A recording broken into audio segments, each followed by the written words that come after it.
Pernahkah kita membayangkan bagaimana kita selama ini mengasihi Tuhan? Coba dibayangkan. Apakah cukup?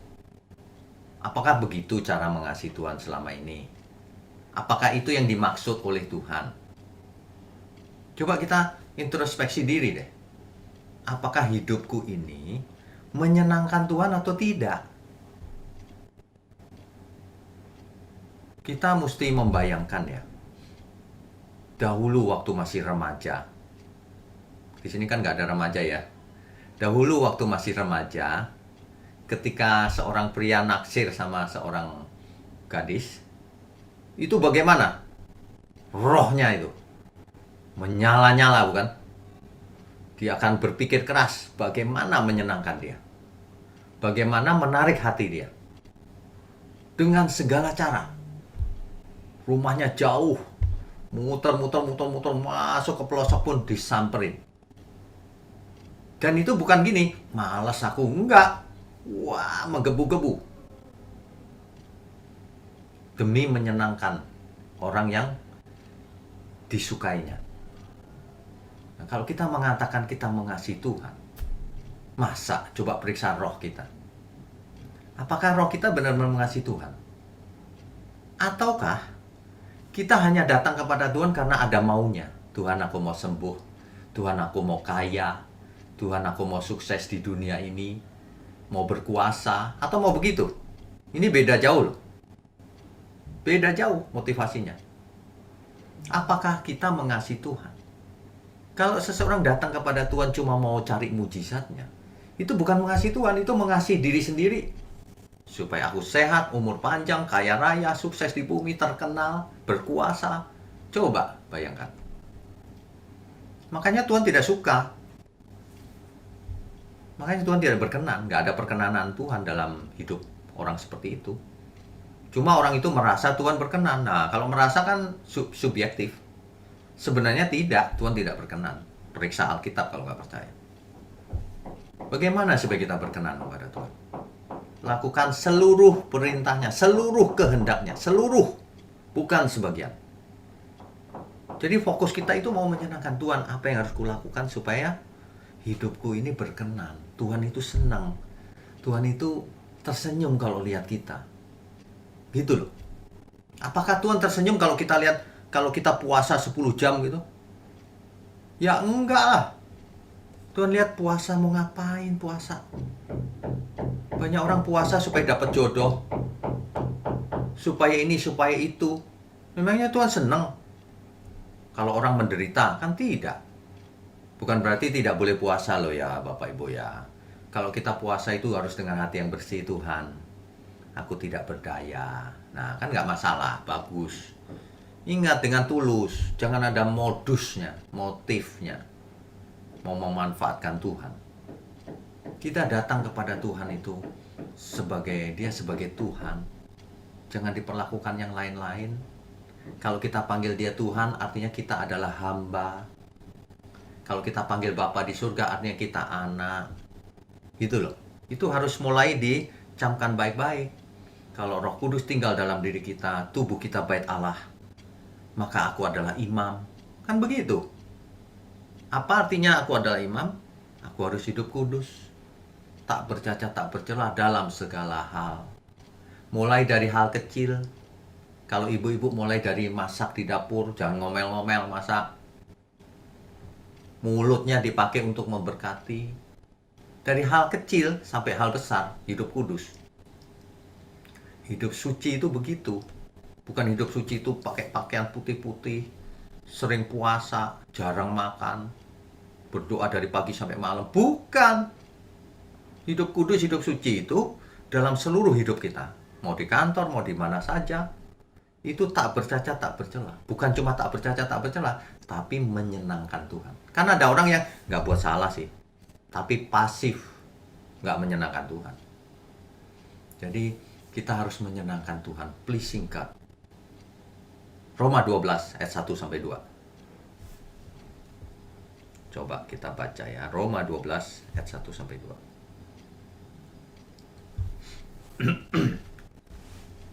Roma 12 ayat 1 sampai 2 ini sebenarnya kesimpulan bagaimana kita harus hidup. Karena itu, saudara-saudara, demi kemurahan Allah, aku menasihatkan kamu supaya kamu mempersembahkan tubuhmu sebagai persembahan yang hidup. Apa? Yang persembahan kita apa? Uang? Bukan. Hidup kita itu loh yang kita persembahkan. Seluruhnya, termasuk uang, waktu, keahlian, apa saja yang kita punya, itu untuk Tuhan. Gitu loh. Ya. Supaya kamu mempersembahkan tubuhmu sebagai persembahan yang hidup. Yang bagaimana hidupnya? Yang kudus dan yang berkenan kepada Allah. Yang kudus itu yang tak bercacat, tak bercela dalam segala hal. Yang berkenan itu bagaimana? Yang menyenangkan Tuhan. Itu arti berkenan. Banyak orang mendengar kata berkenan itu maksudnya apa ya? Berkenan itu maksudnya menyenangkan Tuhan, yang menyenangkan bagi Tuhan. Pleasing God itu berkenan. Ya. Ingat baik-baik, setiap mulai sekarang kalau kita melakukan sesuatu, ini menyenangkan Tuhan gak? Jangankan begitu, melayani di gereja pemain musik gitu ya. Menyenangkan Tuhan gak itu? Belum tentu di gereja menyenangkan Tuhan. Kalau dia main musik tapi sambil kesel hatinya, kesel sama gembalanya atau apa gitu ya, nggak memberkati akhirnya. Melayani itu menyenangkan Tuhan pokoknya. Tidak harus di gereja, di mana saja. Kita jadi alat di tangan Tuhan atau tidak? Kalau kita kemana saja orang memuji Tuhan atau malah orang bilang gini, dia mah Kristen tapi jahat, tapi pelit, tapi... Nah itu enggak, itu kebalikannya dari menyenangkan Tuhan. Ini serius bagaimana ya, setiap hari aku harus menyenangkan Tuhan. Kalau malam hari ya Bapak Ibu ya, saya di ruangan saya sendiri ini. Semua sudah tidur. Saya, aduh Tuhan, apalagi yang harus kulakukan? Ajari aku. Ya mungkin aku bukan kriminal, bukan penjahat, ya bukan pelanggar pidana, bukan. Tapi apa yang harus menyenangkan Tuhan? Apa yang harus kulakukan lagi Tuhan? Saya itu berpikir begini, nggak mungkin hidup cuma begini-begini saja. Ya mungkin orang lihat saya udah melayani ya di mana-mana, korbannya banyak sekali ya, tapi tetap aja kita harus tanya sama Tuhan, apa Tuhan, masa cuma begitu? Pasti ada deh, saya yakin pasti ada yang lebih lagi. Nah, terus cari Tuhan. Jangan fokusnya diri sendiri. Kalau fokusnya diri sendiri, bagaimana mau menyenangkan Tuhan? Kalau kita fokusnya Tuhan, menyenangkan Tuhan, cari apa yang bisa kulakukan Tuhan untukmu. Itu. Ini barusan ada yang WA saya ya. Baru aja nih. Pak, ini ada yang sakit parah Pak. Bagaimana ya? Ya sudah, gimana? Tolong dibantu deh. Tolong dibantu, saya transfer deh. Transfer. Sering sekali. Dunia ini banyak yang susah orang-orang. Kalau kita nggak menyalurkan berkat kita, terus gimana? Terus siapa lagi yang menjadi terang bagi dunia ini? Gitu loh. Jangan sampai kita menjadi orang yang bukan roti yang terpecah, anggur yang tercurah bagi dunia ini. Semua disimpan sendiri, jangan. Itu sia-sia loh. Itu tidak menyenangkan Tuhan. Meskipun kita bukan seorang pelanggar hukum, enggak. Diam aja. Tapi ketika kita pasif, itu pun Tuhan tidak suka. Kita harus cari kegiatan, kita harus cari apa Tuhan yang kulakukan. Ingat baik-baik itu. Hidup kita ini hanya untuk menyenangkan Tuhan. Tapi jangan salah, Tuhan juga tidak ingin kita susah. Kalau kita menyenangkan Tuhan, kita pun senang, saudara. Ini cuma soal karakter. Kalau kita menyenangkan Tuhan, melayani orang lain juga, kita senang juga kok. Bukan menderita bagaimana. Mungkin kalau orang nggak biasa menderita kali ya. Tapi kalau terus kita biasakan, nanti lama-lama bisa menikmati. Iya benar juga ya Tuhan. Itu. Ya. Lupakan itu aturan-aturan agama, ritual dan sebagainya itu. Pokoknya ya, kalau gereja cuma menekankan ritual ya, itu salah. Setiap kita harus menyenangkan Tuhan, apapun alasannya. Aku tidak kaya, Pak. Loh, menyenangkan Tuhan bukan soal uang. Soal apa yang ada pada diri kita. Persembahkanlah tubuhmu yang hidup. Yang bagaimana hidupnya? Yang kudus dan yang berkenan. Yang menyenangkan Tuhan. Itu adalah ibadahmu yang sejati. Jadi ibadah yang benar itu begitu. Mempersembahkan seluruh hidup kita untuk Tuhan. Dan tidak bercacat, tidak bercela, hidup kudus. Itu ibadah yang benar itu begitu. Bukan ibadah yang benar itu nyumbang gereja pakai uang terus hidupnya nggak benar. Bukan ibadah itu. Itu kegiatan agama. Kalau ibadah yang benar itu, apa yang bisa kulakukan untuk Tuhan, kulakukan. Itu bukti cinta kita sama Tuhan. Amin ya semua ya. Kalau ada yang kesulitan ekonomi, ya sudah, diam saja. Asal bisa makan, minum cukup. Jangan gara-gara kesulitan ekonomi, nipu kiri, nipu kanan. Tapi kalau ada kelebihan, juga jangan diam saja. Siapa yang bisa kuberkati Tuhan? Tanya Tuhan. Begitu. Jadi enak hidup ini. Mau kaya, mau enggak masalah. Tetap bisa jadi berkat. Kan berkat tidak harus bentuknya uang. Kita telepon perhatiannya, ya, penghiburannya kalau orang lagi susah, orang nggak ngerti kebenaran, kita kirimin link kebenaran, ini loh kebenaran, kan begitu mestinya. Nah, jadi jangan sampai kita itu hidupnya waktu demi waktu berlalu begitu saja terus nggak ada artinya.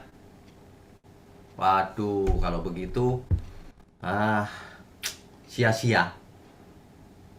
Bapak Ibu bisa bayangkan nggak? Ada seorang yang triliuner. Kalau sudah ngomong triliun, itu bunganya saja 1 bulan MM-an. Dimakan juga nggak akan habis. Tapi ketika itu uangnya mampet, tidak mengalir sebagai berkat. Nanti ketika ia mati, itu seperti kata Alkitab itu loh. Orang kaya yang bodoh. Yang hidup untuk dirinya sendiri. Waduh, dia pasti menyesal. Sampai ke alam roh, gak taunya alam maut. Waduh, dia kepikiran hartanya juga nggak bisa dipakai. Makanya ya, saya sering bicara begini loh. Hidup ini anggap aja permainan monopoli. Uang cuma uang-uangan kertas gitu loh. Ya, beli ini, beli ini, beli ini. Nah, kayak begitu aja. Nanti begitu waktunya selesai, dilepas semua lagi. Udah Tuhan, aku mau pulang. Kita berkata, kalau seseorang tidak bisa dipercaya dalam hal kecil itu ya harta di dunia ini, itu kecil itu. Maka ia tidak akan dipercayakan untuk hartanya sendiri. Harta yang sesungguhnya. Apa itu? Keselamatan harta surgawi. Tapi memang susah sih namanya manusia itu. Makanya firman Tuhan harus diulang-ulang terus supaya bisa dimengerti. Bukan dimengerti saja, kalau mengerti kan cuma pikiran. Tapi turun ke hati. Tapi ada impartasi spirit. Impartasi roh. Makanya seorang pembicara yang tidak jadi teladan, hidupnya selingkuh dan sebagainya, nggak usah didengarkan. Itu impartasi apa rohnya nanti? Meskipun kalimatnya kalimat yang benar. Ada spirit yang tertransfer. Hati-hati. Itu, waduh, dunia ini luar biasa sebenarnya. Cuma orang tidak melihat apa yang dibalik yang kelihatan. Kalau kita bisa lihat, aduh, ini dibaliknya ada sesuatu ini. Orang tidak berasa, banyak orang dipakai oleh roh jahat. Nggak kerasukan, nggak. Tapi itu dipakai roh jahat tuh. Saya nggak tahu ya, ibu-ibu pernah dengar nggak ya? Saya dikirimin orang nih. Ada seorang ibu yang di internet bikin video. Dia berkata begini, saudara-saudaraku, ini aku lagi masuk ke tubuh orang ini. Akulah Yesus. Oh, ngaku-ngaku Yesus lagi. Banyak orang sakit jiwa, saudara, hari ini. Iya. Kelihatannya rohani, tapi sakit jiwa sebenarnya. Lah kalau saudara mau dengerin yang gitu-gitu ya, ketularan spirit gilanya itu. Hidup cuma satu kali, bukannya mau benar. Diajarin yang benar nggak mau berubah. Dengar yang viral-viral malah senang. Aneh loh manusia itu. Ya, hidup kita ini cuma satu kali, mari kita berkenan bagi Tuhan. Amin ya semua ya. Berkenan bagi Tuhan itu enak sekali, saudara. Tenang kita, damai. Tidak ada sesuatu yang tidak berkenan. Jadi lakukan bagian kita, saudara. Kalau di dunia saja orang bisa melayani dengan baik, ya. Ibu-ibu ya, kalau lagi naik pesawat first class gitu ya, pelayanannya gimana? Bagus kan? Emang kenal mereka sama saya, sama kita? Nggak kenal. Pramugari itu begitu. Selamat datang ibu. Ibu mau minum apa? Kita punya ini. Ditawarin, baik banget dalam hati kita. Bukan juga, itu bagian dari pelayanan dia. Kalau sekuler saja bisa melayani begitu hebat. Di bank ya, personal banking gitu. Kalau butuh sesuatu, telepon aja. Mbak, tolong datang ya sekarang, saya mau transaksi. Datang dilayani, nggak usah kita ngantri di bank berjam-jam. Layanan dunia saja ada yang begitu. Lah kalau kita tidak melayani Tuhan dengan begitu, Tuhan apalagi ya Tuhan? Ingat, 2 hukum yang terutama. Melayani Tuhan artinya melayani sesama. Melayani sesama itu tentu saja dalam koridor kebenaran. Coba mulai sekarang. Kita latihan. Ya. Setelah ini, coba kita pandang pasangan hidup kita. Aku mau melayani dia. Itu menyenangkan Tuhan artinya, melayani Tuhan. Coba lihat orang tua kita kalau masih hidup. Aku mau menyenangkan dia. Apa yang harus kulakukan ya? Anakku, aku mau menyenangkan dia. Menyenangkan bukan memanjakan ya, jangan salah ya. Apa yang bisa kulakukan? Tuhan, semua aku mau lakukan untuk Tuhan. Bayangkan kalau kita seperti itu. Tiba-tiba pasangan hidup kita, orang tua jadi bingung. Ini ada apa ini? Kok jadi berubah begini? Ya, pelayanan yang benar itu menyenangkan Tuhan. Hidup ini sebenarnya cuma untuk melayani. Untuk apa lagi saya mau tanya? Hidup ini untuk melayani, bukan dilayani. Sebenarnya hidup ini untuk melayani. Setelah itu selesai, nah baru kita ke surga. Jadi kalau orang nggak melayani dalam hidup ini, perhatikan kalimat ini. Kalau orang tidak melayani dalam hidup ini, dia tidak bakalan melayani di kerajaan surga. Yang saya maksud melayani bukan di gereja loh ya, bukan hanya di gereja. Dimanapun, kalau kita menyenangkan Tuhan, melayani Tuhan, maka kita akan melayani terus di kerajaan surga. Orang yang tidak mau melayani di kehidupannya sekarang, dia tidak bakalan melayani Tuhan di kerajaan surga. Artinya, ya nggak bakalan masuk surga. Hidup ini hanya untuk melayani. Jangan dipakai untuk kepentingan yang lain. Kalau aku kerja keras pun supaya dapat uang banyak, bagus. Tapi untuk melayani. Uangnya itu untuk kemuliaan Tuhan. Untuk menolong yang perlu pertolongan. Itu dalam rangka itu loh. Tadi itu kita menyenangkan Tuhan dengan melakukan hukum yang terutama. Mengasihi Tuhan dan sesama. Banyak orang mengasihi Tuhan, tapi tidak mengasihi sesama. Mengasihi Tuhannya dengan cara memuji-muji Tuhan, berdoa, dan sebagainya. Tapi terhadap sesama, bengis, licik, menipu, tidak jujur. Nah itu omong kosong, itu tidak melayani Tuhan. Karena 2 hukum ini tidak bisa dipisah satu dengan yang lain.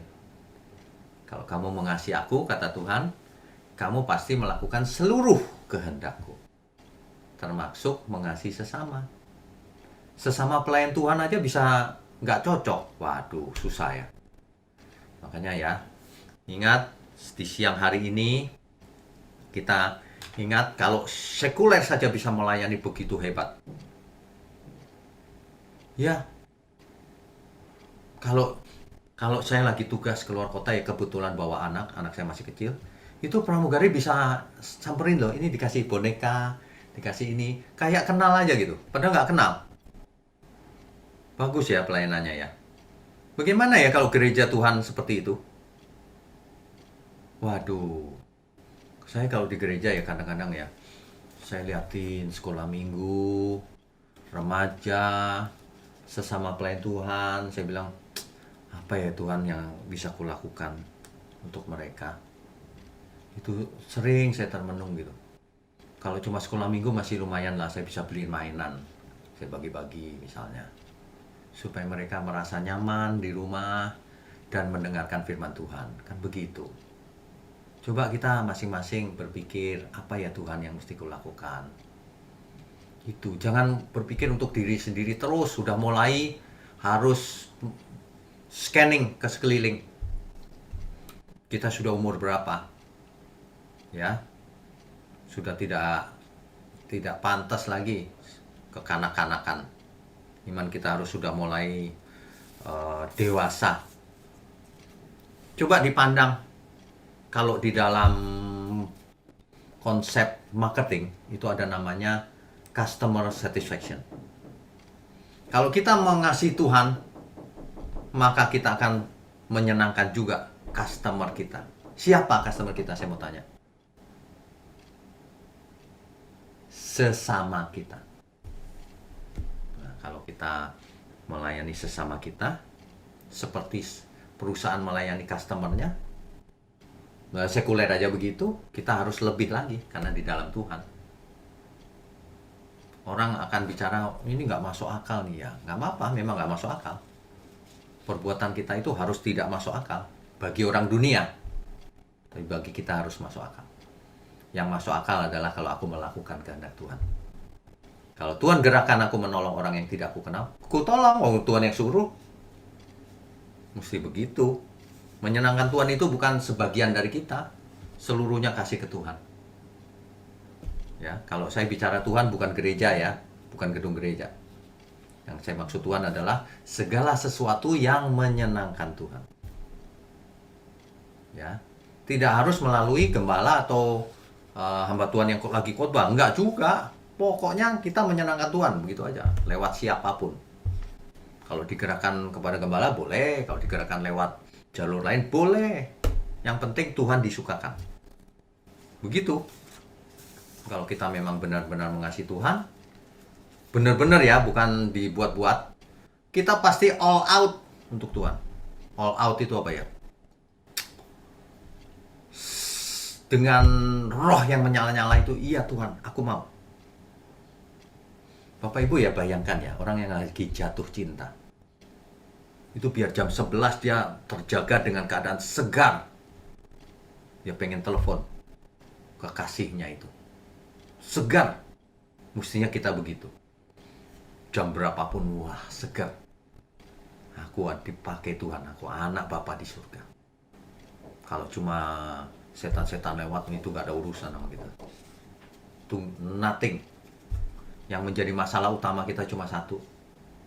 Apakah aku menyenangkan Tuhan atau tidak? Itu. Yang lain mah kecil-kecil, gak usah dipermasalahkan. Ya. Coba kita baca ayat ini. Yohanes 14 ayat 21 sampai 24. Yohanes 14 ayat 21 sampai 24. Tolong dibaca.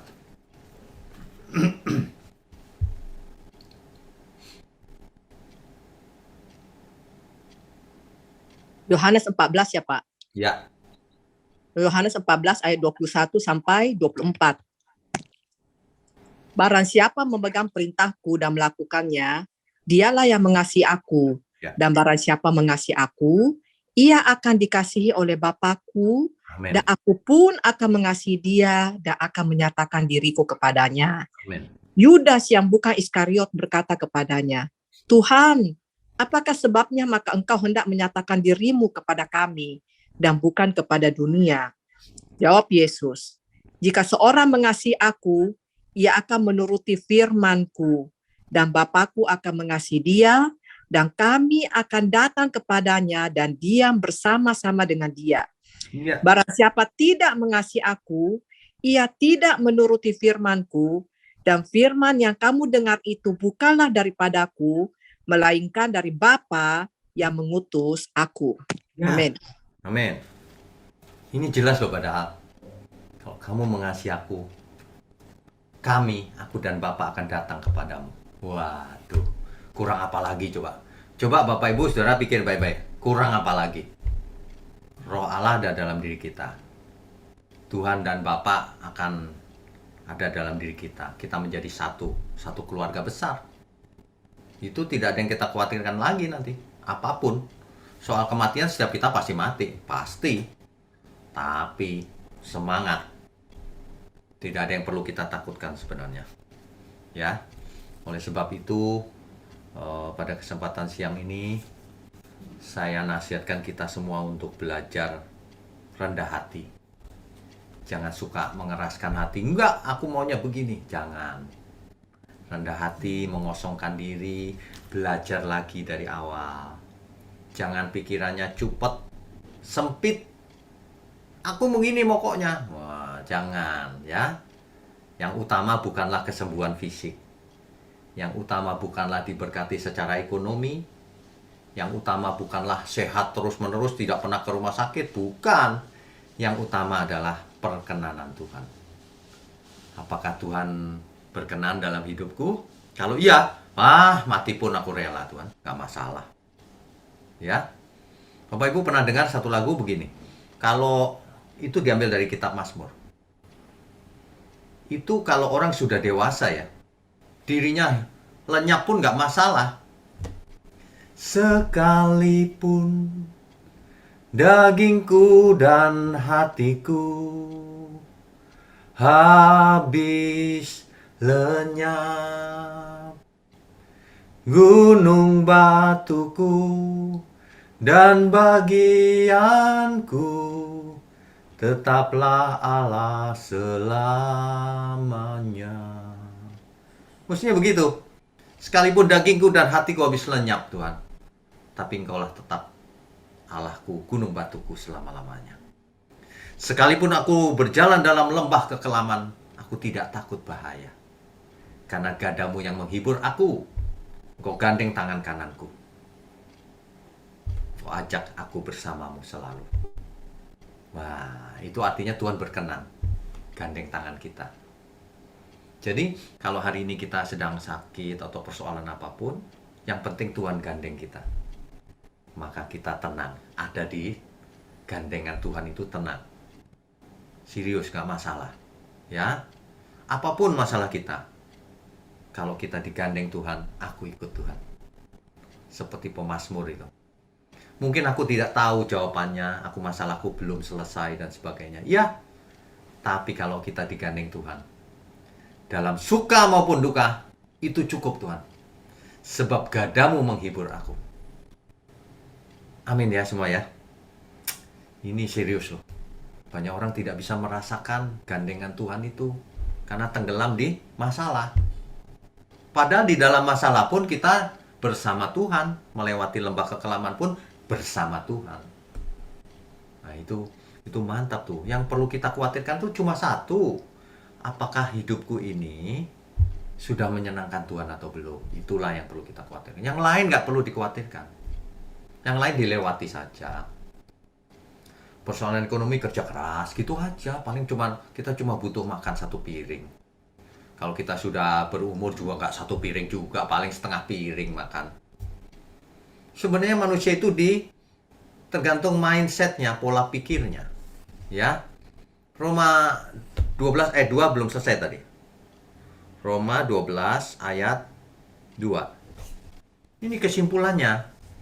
Janganlah kamu menjadi serupa dengan dunia ini, tetapi berubahlah oleh pembaharuan budimu. Berubahlah menurut akal budinya mesti berubah, harus dibaharui. Untuk apa diperbaharui? Sehingga kamu dapat membedakan manakah kehendak Allah. Sehingga kamu tahu kehendak Allah itu apa. Ya, apa yang baik, yang berkenan kepada Allah atau yang menyenangkan Allah, dan yang sempurna. Nah, itu mulai sekarang jangan terpengaruh dengan ajaran-ajaran yang miring-miring, yang plesetan-plesetan, tidak berkualitas sama sekali itu. Ya, itu tanpa terasa kadang-kadang kita juga begitu. Kok bisa meleset ya? Gitu. Jangan.